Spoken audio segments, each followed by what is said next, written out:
Hello' guys, finally আহি গ'ল আমাৰ 4,500 টিচাৰ ৰিক্ৰুইটমেণ্টৰ যিখন ফাৰ্ষ্ট প্ৰভিজনেল মেৰিট লিষ্ট সেইখন।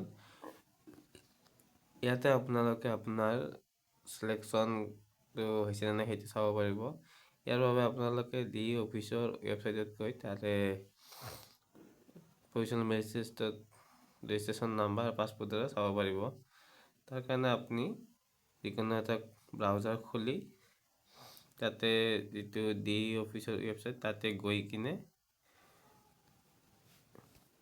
ইয়াতে আপোনালোকে চাব পাৰিব যিটো প্ৰভিজনেল মেৰিট লিষ্টৰ লিংকটো তাতে আপোনাৰ ৰেজিষ্ট্ৰেশ্যনৰ পাছপৰ্টটো মাৰিলে চাব পাৰিব। তো ফাইনেলি গাইজ যিসকলৰ চিলেকশ্যন হৈছে তাৰ সিহঁতক অশেষ শুভেচ্ছা থাকিলে। ধন্যবাদ।